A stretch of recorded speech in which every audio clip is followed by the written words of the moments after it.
Hello guys, welcome back to my channel drama series.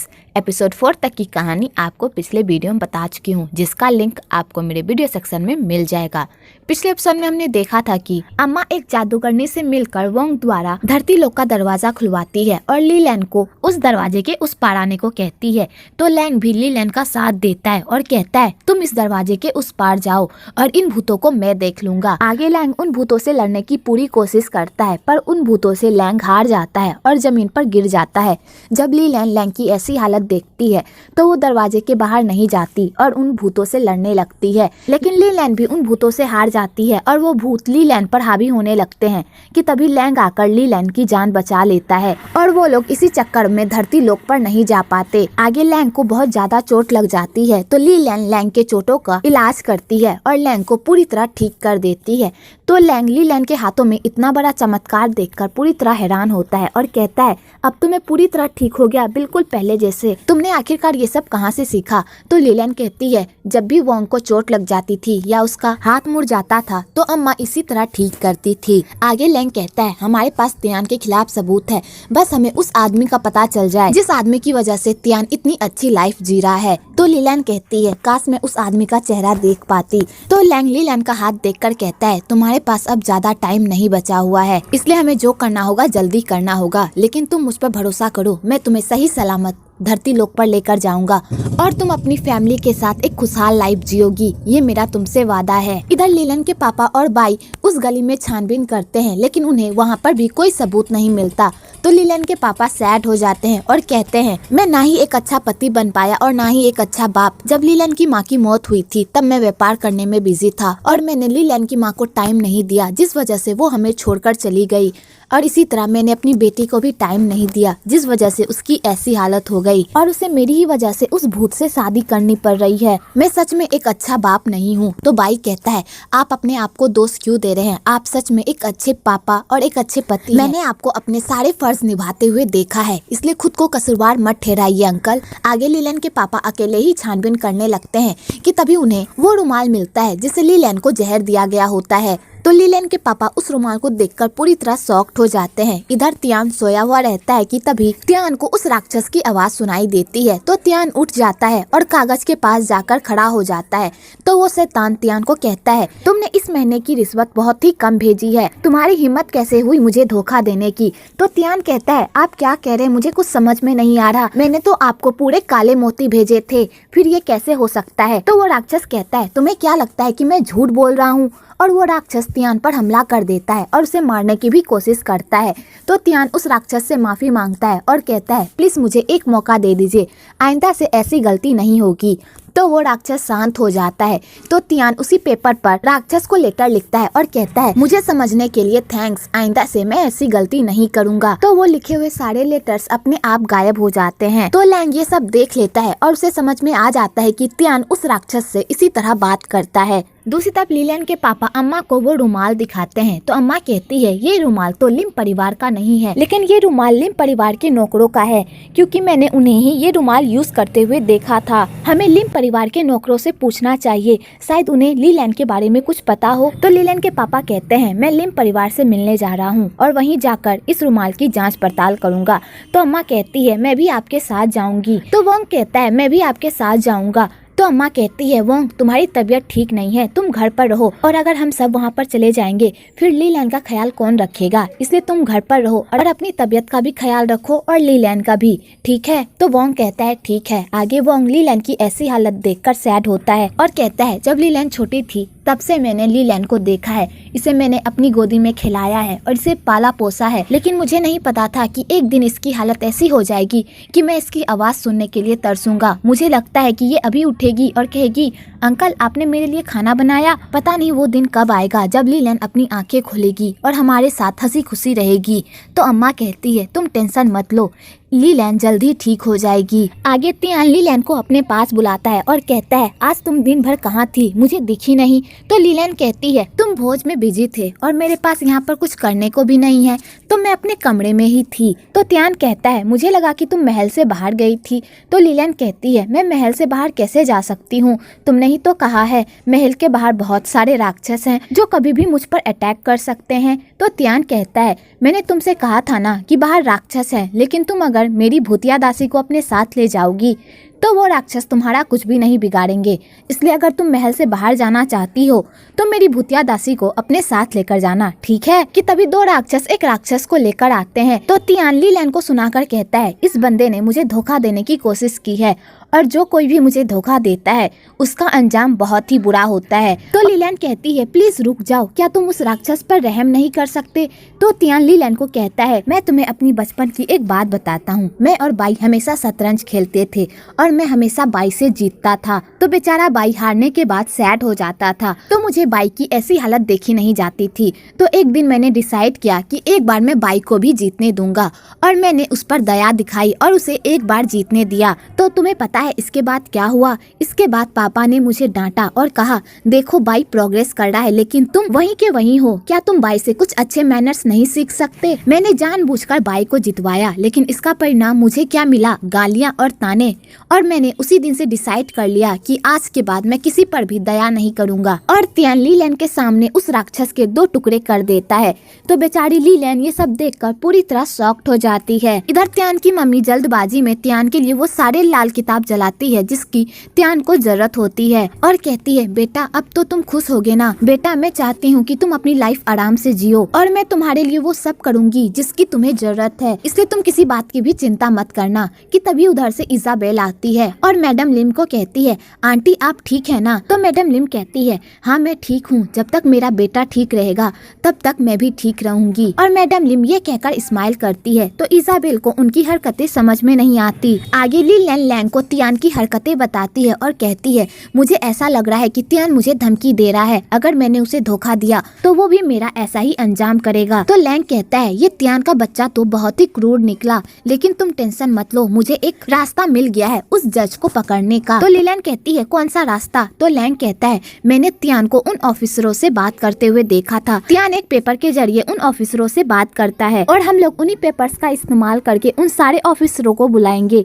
जो Tian के साथ मिला हुआ है। तो लीलैन कहती है ये बहुत अच्छा आइडिया है, तुम उन लोगों को महल के पीछे बुलवाना, वहाँ पर तुम उन लोगों को आराम से पकड़ सकते हो। तो लैंग कहता है मैं उन सारे फ्रॉड ऑफिसरों को पकड़कर स्वर्ग में उन लोगों की शिकायत करूंगा और उसके बाद मैं तुम्हें सेफली तुम्हारे घर पहुँचा दूंगा और तुम टेंशन मत लो, बहुत जल्द मैं तुम्हें तुम्हारे घर पर छोड़कर आऊंगा और तुम अपनी लाइफ आराम से जियोगी। वेल यहाँ पर वो दोनों एक दूसरे की आंखों में इस तरह खो जाते हैं जैसे उन दोनों को धीरे धीरे एक दूसरे से प्यार होने लगा हो। आगे लीलैन महल वापस आती है तो एक भूतिया दासी लीलैन को कहती है आपके कमरे में कोई आपका इंतजार कर रहा है, शायद कोई घुसपैठिया घुस आया है। तो लीलैन जैसे ही अपने कमरे में जाती है तो उसे पता चलता है कि वो घुसपैठिया कोई और नहीं बल्कि उसकी माँ है। तो लीलैन उस भूतिया दासी के सामने ऐसा प्रिटेंड करती है कि वो अपनी माँ को नहीं पहचानती और लीलैन की माँ भी ऐसा ही प्रिटेंड करती है कि जैसे वो लीलैन को नहीं जानती और वो कहती है मैं तो बस यहाँ पर नई दुल्हन को देखने आई थी, बाहर इनकी बहुत चर्चा हो रही थी कि नई दुल्हन बहुत ही सुंदर है, मैं बस नई दुल्हन से मिलने आई थी। तो भूतिया दासी कंफ्यूज्ड हो जाती है कि आखिरकार ये दोनों क्या कह रहे हैं। तो वो भूतिया दासी लीलैन को कहती है मुझे अभी मालिक को जाकर इन्फॉर्म करना होगा। तो लीलैन कहती है क्या तुम भूल गए कि मैं इस महल की मालकिन हूँ, अगर तुमने मेरे खिलाफ जाने की कोशिश की तो तुम्हें पता है ना कि मैं तुम्हारे साथ क्या करूंगी। और वैसे भी तुम्हारे मालिक अभी भोज की व्यवस्था करने में बिजी हैं और अभी अगर तुमने उन्हें बिजी किया तो तुम्हें पता है ना उनका गुस्सा कितना खतरनाक है। तो वो भूतिया दासी लीलैन की धमकी से डर जाती है और कहती है मैं किसी को भी नहीं बताऊंगी और भूतिया दासी वहाँ से चली जाती है। आगे लीलैन अपनी माँ से मिलकर बहुत खुश होती है। तो लीलैन की माँ लीलैन की ऐसी हालत देखकर सैड रहती है और कहती है तुम यहाँ पर कैसे आ गई। तो लीलैन कहती है ये बहुत लंबी स्टोरी है माँ, वैसे आप बताओ आप यहाँ पर क्या कर रही हो। मैंने सोचा था आप स्वर्ग गई होंगी और आपका पुनर्जन्म भी हो गया होगा। तो लीलैन की माँ कहती है मैं तुम लोगों को ऐसे छोड़कर नहीं जाना चाहती थी और मैं पुनर्जन्म का क्या करती जहाँ पर तुम दोनों की यादें ही ना होती, इसलिए मैंने स्वर्ग जाने के बजाय नेदरलैंड में रहना जरूरी समझा। समझा ताकि मैं तुम लोगों के पास रह सकूं और अपनी बेटी को अपनी आंखों से बड़े होते हुए देखूं। तो लीलैन ये सुनकर इमोशनल हो जाती है और अपने माँ के गले लग जाती है और लीलैन अपनी माँ को अपनी पूरी स्टोरी बताती है। तो लीलैन की माँ ये सब सुनकर पूरी तरह शॉक्ड हो जाती है कि तभी उधर से लैंग आता है और लैंग उन दोनों को देख लेता है। तो लीलैन की माँ लीलैन से पूछती है ये कौन है। तो लीलैन कहती है ये लैंग है और इसने यहाँ पर मेरी बहुत हेल्प की है और इसने मुझसे प्रॉमिस किया है कि ये मुझे सही सलामत घर वापस लेकर जाएगा। और लीलैन लैंग से अपनी माँ का इंट्रोडक्शन करवाने ही वाली होती है कि तभी लैंग कहता है मैं तुम्हारी माँ को जानता हूँ, जब मैं तुम्हारे घर गया था तब तुम्हारी माँ की फोटो देखी थी, इसलिए मुझे पता है कि ये तुम्हारी माँ है। यहाँ पर लीलैन की माँ को गलतफहमी हो जाती है कि लैंग और लीलैन एक दूसरे से प्यार करते हैं। तो लीलैन कहती है माँ आपको गलतफहमी हो गई है, हम दोनों एक दूसरे से प्यार नहीं करते, हम दोनों बस एक दोस्त हैं। तो लैंग कहता है मैं अभी चलता हूँ, आप दोनों आराम से बात कीजिए और ये कहकर लैंग वहाँ से चला जाता है। दूसरी तरफ तियान की माँ प्रसाद के कागज ढूंढ रही होती है पर उन्हें वो कागज कहीं नहीं मिलता कि तभी उधर से बाई आता है और तियान की माँ को बताता है कि उसने प्रसाद के सारे कागज बाहर फेंकवा दिए। तो तियान की माँ बाई पर बहुत गुस्सा करती है और कहती है तुम्हारी हिम्मत कैसे हुई मेरे सामानों को हाथ लगाने की। तो बाई कहता है आप अपने बेटे के प्यार में पूरी तरह पगला गई हैं, इसलिए आपको सही और गलत में फर्क नहीं पता चल रहा, लेकिन आज से आपकी ये पागलों वाली हरकत बंद। आज से आप कोई भी कागज तियान के लिए नहीं जलाएंगी क्योंकि आज से इस घर में मेरी हुकूमत चलेगी और मैं ही इस घर को मैनेज करूंगा और आप बस अपनी सेहत का ध्यान रखिए और आराम कीजिए, ठीक है। कि तभी उधर से यांग भी आ जाती है। तो तियान की माँ कहती है तुम यही चाहती थी ना कि पूरे घर पर तुम्हारा राज चले, लो अब तुम्हारा सपना पूरा हो गया है ना। और ये कहकर तियान की माँ वहाँ से चली जाती है।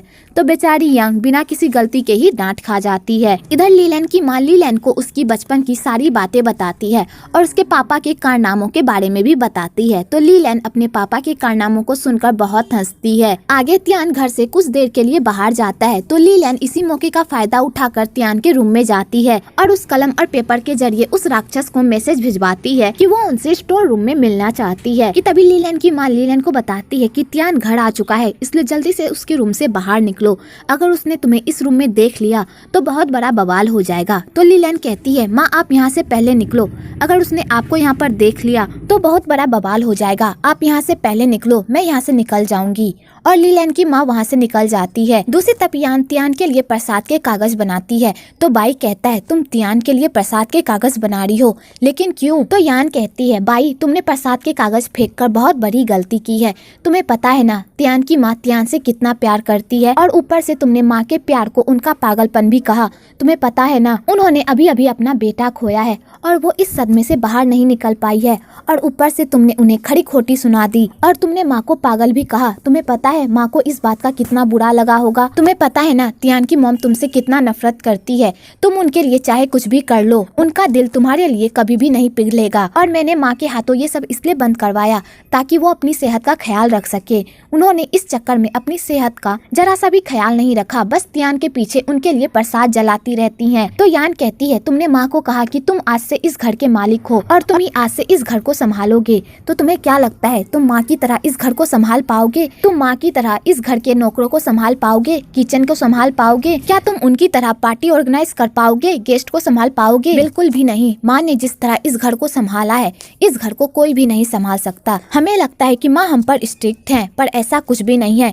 माँ पापा की कठपुतली है, पापा जो भी कहते हैं माँ वही करती है। तो बाई को अपनी गलती का एहसास होता है कि आखिरकार उसने माँ के साथ क्या किया। आगे तियान अपने रूम में आता है और लीलैन को देखकर पूरी तरह हैरान होता है।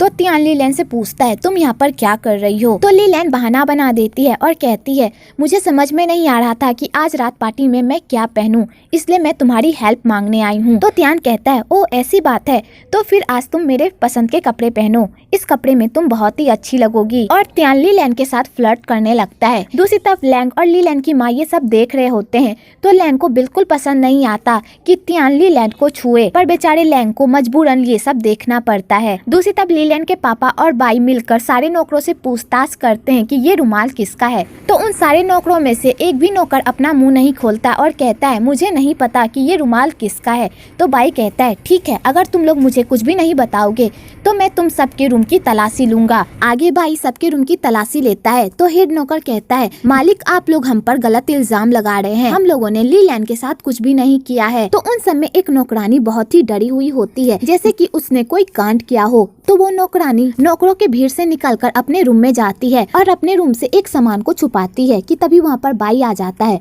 और बाई उस नौकरानी को ये कांड करते हुए देख लेता है। आगे बाई को वहाँ पर वो सारे सबूत मिल जाते हैं, जिससे उन लोगों को पूरा यकीन हो जाता है कि उसी नौकरानी ने तियान और लीलैंड के साथ ऐसा किया है, क्योंकि उस नौकरानी के रूम से उन लोगों को वो चाय पत्ती भी मिलती है और वो नशीली जहर भी, जिससे लीलैंड को बेहोश किया गया था। तो बाई उस नौकरानी से पूछता है, तुमने आखिरकार ऐसा क्यों किया? तो वो नौकरानी बाई के सामने गिड़गिड़ाने लगती है और कहती है, मैंने ऐसा कुछ भी नहीं किया, मुझे नहीं पता कि ये सारा सामान मेरे बेड के नीचे कैसे आया। मैंने तियान को नहीं मारा है। हाँ, मुझे तियान से नफरत थी, क्योंकि तियान हम पर जुल्म करता था, बिना बेवजह वो हमें सताता था। अगर आपको मेरी बात पर यकीन नहीं है तो आप यहाँ पर रहे सारे नौकरों से पूछ सकते हैं। तो कोई भी नौकर अपनी नौकरी गंवाने के डर से गवाही नहीं देता और बेचारी नौकरानी किसी की साजिश का शिकार बनती है और उसी पर सारे गुनाहों को थोप दिया जाता है और वो बेचारी नौकरानी चिल्लाती रहती है कि उसने कोई गुनाह नहीं किया है, पर कोई भी उसकी बातों का भरोसा नहीं करता। वेल, ये सब इजाबेल देख रही होती है पीछे से, जैसे कि उसने भी कोई कांड किया हो। आगे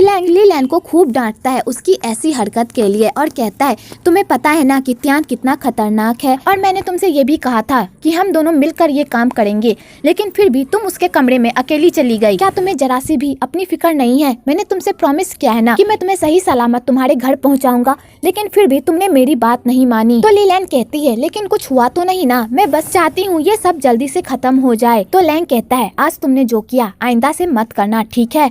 आगे हम अपने प्लान पर ही चलेंगे। और लैंग ये कहकर वहाँ से चला जाता है। आगे लीलैंड की माँ लीलैंड को तैयार करती है और लीलैंड से पूछती है, तुम किस सोच में पड़ी हुई हो? तो लीलैंड अपनी माँ से झूठ बोलती है कि वो अपनी फैमिली के बारे में सोच रही है, पर लीलैंड की माँ समझ जाती है कि लीलैंड झूठ बोल रही है और कहती है, तुम लैंग के बारे में सोच रही हो ना? तो लीलैंड कहती है, हाँ, मैं उसी के बारे में सोच रही हूँ। उसने बिना सोचे समझे मुझे डांट दिया। मैं कोई दूध पीती बच्ची नहीं हूँ जिसे कुछ भी हो जाएगा। मैं भी वो काम कर सकती हूँ जो वो कर सकता है। वो हमेशा मुझे कम समझता है। तो लीलैंड की माँ लीलैंड को समझाती है, लैंग भी जानता है कि तुम वो सब कर सकती हो जो वो कर सकता है, लेकिन लैंग को तुम्हारी चिंता होती है कि अगर तुम्हें कुछ हो गया तो फिर वो क्या करेगा। लैंग तुम्हारी परवाह करता है, इसलिए वो चाहता है कि तुम सारी मुसीबतों से दूर रहो। उसकी परवाह को उसका घमंड मत समझो, वो दिल से तुम्हारी परवाह करता है, इस बारे में सोचो। तो लीलैंड ये सुनकर सोच में पड़ जाती है। दूसरी तरफ लीलैंड के पापा तियान की माँ को कहते हैं, आखिरकार आपके बेटे का हथियारा पकड़ा ही गया। तो तियान की माँ कहती है, मैंने भी सुना मिस्टर पान, आपको इस तरह ठीक ठाक देखकर मुझे बहुत खुशी मिली। तो लीलैंड के पापा कहते हैं, मैं तो ठीक हो गया, लेकिन मेरी बेटी मेरी वजह से बिस्तर पर बैठी हुई है। क्या आप तियान का साथ देना नहीं छोड़ सकती? आप ही की वजह से मेरी बेटी एक भूतिया की दुल्हन बनने के लिए तैयार हो गई है। तो तियान की माँ कहती है, मेरी वजह से आपकी बेटी तैयार नहीं हुई है, मैंने तो बस उसे ऑफर दिया था, पर एक्सेप्ट उसने किया। वो खुद ही तियान की दुल्हन बनने के लिए तैयार हुई थी, मैंने उससे कोई जोर जबरदस्ती नहीं की है। तो लीलैंड के पापा कहते हैं, अगर मेरी बेटी की जगह आपकी बेटी होती तो आप तब भी यही करती?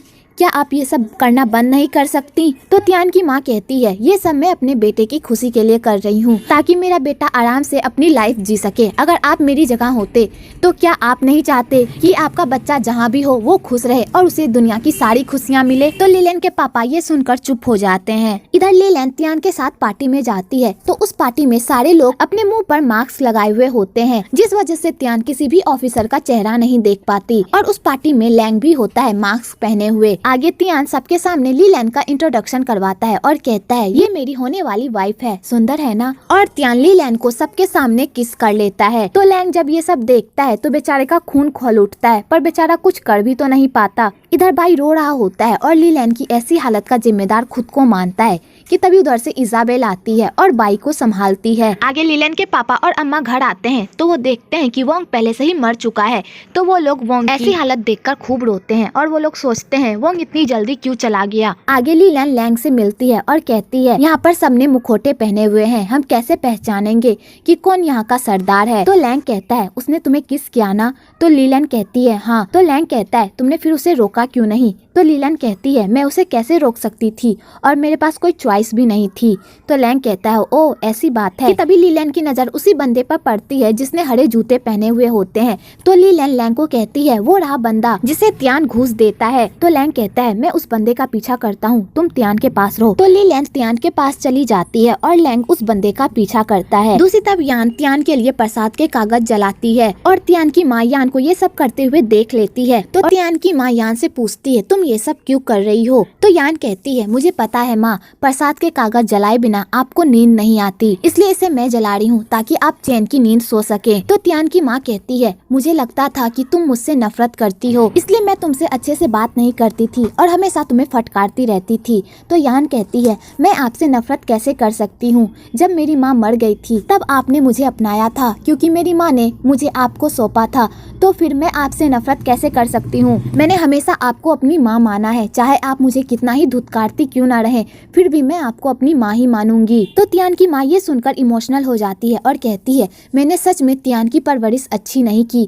जब उसने पहली बार गलती की थी तभी मुझे उसे 2 थप्पड़ लगाकर सही रास्ते पर लाना चाहिए था, लेकिन मैंने तभी वो नहीं किया और उसके गुनाहों पर पर्दा डाला, जिस वजह से त्यान आज ऐसी हरकतें कर रहा है। तो यान कहती है माँ आपको त्यान के लिए ऐसी हरकतें करना छोड़ देना चाहिए। मुझे पता है कि त्यान आपको परेशान कर रहा है, लेकिन मैं आपका साथ दूंगी, आपको इन सारी मुसीबतों से बाहर निकालूंगी। तो त्यान की माँ यान के मुंह से ऐसी बातें सुनकर कहती है आज फाइनली मुझे एक बेटी मिल गई। वेल आपको यहाँ पर माँ बेटी का प्यार भी देखने को मिलेगा। दूसरी तरफ लैंग उस बंदे को पकड़ लेता है और कहता है फाइनली मैंने तुम्हें पकड़ लिया, अब मैं स्वर्ग में जाकर तुम्हारी रिपोर्ट करूंगा। कि तभी उधर से एक लड़की आती है और लैंग को पीछे से मारती है, जिस वजह से लैंग नीचे गिर जाता है और कहता है तुम जज हो, इसका मतलब एक लड़की जज है। तो वो लड़की कहती है तुम्हारे कहने का क्या मतलब, एक लड़की जज नहीं हो सकती। आगे वो लोग लैंग को बंदी बना लेते हैं। कि तभी उधर से त्यान आता है लीलैंड के साथ और कहता है आखिरकार तुम मेरे चाल में फंसी गए, तुमने यहाँ पर रहकर खूब मनमानी की है और तुम्हारी वजह से मुझे बहुत कुछ झेलना भी पड़ा है,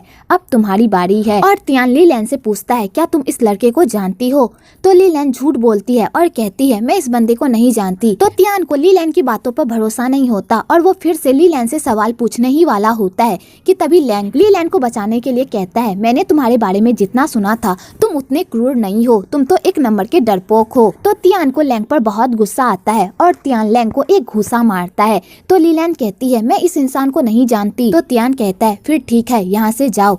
तो लीलैंड को मजबूरन वहाँ से जाना पड़ता है, पर लीलैंड को लैंग के लिए बहुत बुरा लगता है, पर बेचारी कुछ कर भी नहीं पाती और वहाँ से चली जाती है। आगे त्यान लैंग को खूब मारता है। आगे कुछ देर बाद लीलैंड देखती है कि लैंग के रूम के बाहर कोई भी गार्ड नहीं है। तो लीलैंड इसी मौके का फायदा उठाकर लैंग को रिहा करवाने जाती है। तो लैंग कहता है तुम यहाँ पर क्या कर रही हो। तो लीलैंड कहती है मैं तुम्हें रिहा करवाने आई हूँ, तुम्हारे रूम के पास कोई गार्ड नहीं है, यही मौका है, तुम्हें यहाँ से भाग जाना चाहिए। तो लैंग कहता है ये कैसे हो सकता है, वो लोग मुझे अकेला कैसे छोड़ सकते हैं, मुझे दाल में कुछ काला लग रहा है। वैसे लीलैंड तुम्हें मेरा एक काम करना होगा, त्यान के पास मेरा एक कछुआ वाला बेल्ट है, मुझे वो कछुआ लाकर दो। तो लीलैंड कहती है ठीक है मैं उसे लाकर तुम्हें दे दूंगी, लेकिन उससे पहले तुम यहाँ से चले जाओ। कि तभी उधर से त्यान की एंट्री होती है और त्यान लीलैंड से कहता है तुमने मुझसे झूठ बोला कि तुम इसे नहीं जानती हो, मैंने तुमसे कहा था ना मुझे झूठ बोलने वाले इंसान बिल्कुल पसंद नहीं है, लेकिन फिर भी तुमने मुझसे झूठ बोला, इसकी सजा तो तुम्हें जरूर मिलेगी। इधर त्यान की माँ डिसाइड कर लेती है कि आज के बाद वो त्यान के लिए एक भी प्रसाद का एक भी कागज नहीं जलाएगी और त्यान का सारा सामान उसके रूम से बाहर निकाल देगी। तो यान अपनी माँ को कहती है मुझे पता है माँ आपको डर लग रहा है, कहीं अगर त्यान को इस बारे में पता चल गया तो वो आपसे बदला लेगा, लेकिन आप टेंशन मत लीजिए, आपकी बेटी आपके साथ है जो आपको कुछ भी होने नहीं देगी। इधर त्यान लीलैंड को कहता है मैं तुमसे शादी करने के लिए कितना उत्साहित था कि मेरी भी एक वाइफ होगी जो मुझ पर भरोसा करेगी, मुझसे प्यार करेगी और मैं भी उस पर भरोसा करूंगा, लेकिन तुमने मेरे भरोसे को चकनाचूर कर दिया। तो लीलैंड कहती है मैं मरते दम तक तुमसे शादी नहीं करूंगी। तो त्यान को लीलैंड पर बहुत गुस्सा आता है और त्यान लीलैंड को वहीं पर धकेल देता है। आगे त्यान लैंग को खूब मारता है और यहीं पर एपिसोड 5 खत्म होता है। अगर आपको ये वीडियो अच्छी लगी हो तो एक लाइक जरूर करें और मेरे चैनल को सब्सक्राइब करना तो बिल्कुल ना भूलें।